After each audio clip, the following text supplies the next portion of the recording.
이른바 왕의 DNA 사건에서 보듯 최근 잇따르는 교권 침해 현장에는 자신의 정서나 행동을 통제하기 어려운 학생들이 있습니다.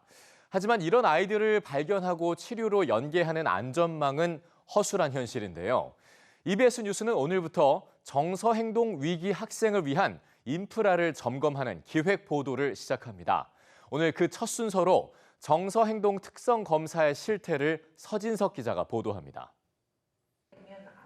경기도 초등학교에서 23년간 근무하고 있는 최경희 교사. 코로나19 이후 수업 중 돌발 행동을 하는 학생이 급격히 늘었다고 말합니다. 특히 친구를 꼬집거나 교실 밖을 뛰쳐나가는 등 감정과 행동을 통제하지 못하는 학생들이 많습니다. 친구 이제 때리거나 좀 이렇게 핥히고 이런 이제 행동들을 하고 교실에서 이제 돌아다니고 수업 시간에 이제 집중 못하고 뒤돌아보고 이제 친구가 계속 물건 만지고 이제 친구하고 뭐 이렇게 떠들고 이제 이런 행동들을 계속 수시로 하죠. 이 같은 문제 행동은 상당 부분 주의력 결핍이나 과잉 행동 등 정서 행동의 문제와 연관이 있습니다. 위험군을 조기에 가려내기 위해 초등학교 1학년과 4학년 때 정서행동 특성 검사를 하지만 신뢰도엔 한계가 있습니다.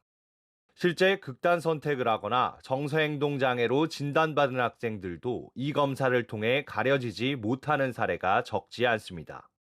귀에 걸면 귀걸이고 코에 걸면 코걸이고 진짜 그게 분명히 좀 받아봐야 되는데 그런 애들 다 빠져 있고 이런 경우가 또 아닌 애가 간신군으로 또 되기도 하고 이런 경우가 꽤 있어요.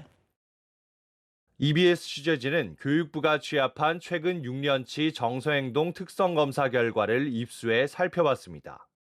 관심군 학생 비율은 매년 평균 3.6%, 코로나 발생 전 3.4%였던 관심군 학생은 코로나 이후로도 3.3에서 3.5%를 오가는 등 사실상 차이가 없었고 올해에서야 4.8%로 늘었습니다.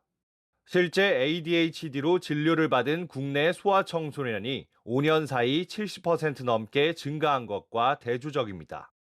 비슷한 기간 ADHD를 진단받은 미국 학생이 12.9%인 것과 비교해도 극히 낮은 수치입니다.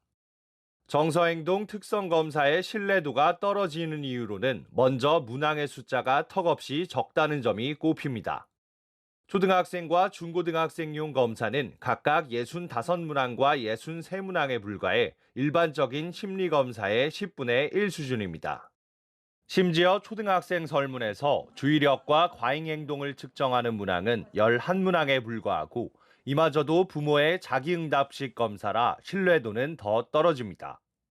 초등 같은 경우에는 학부모님이 아이를 판별하게끔 이 검사가 설계되어 있어서 부모님이 판단하시기에는 가정에서 얼마든지 엄마하고 관계에서는 문제가 없다고 생각하실 수 있고 그것의 응답이 관심군으로 선별이 되다 보니 학교에서 관찰되는 모습은 전혀 반영이 안 되는 거죠.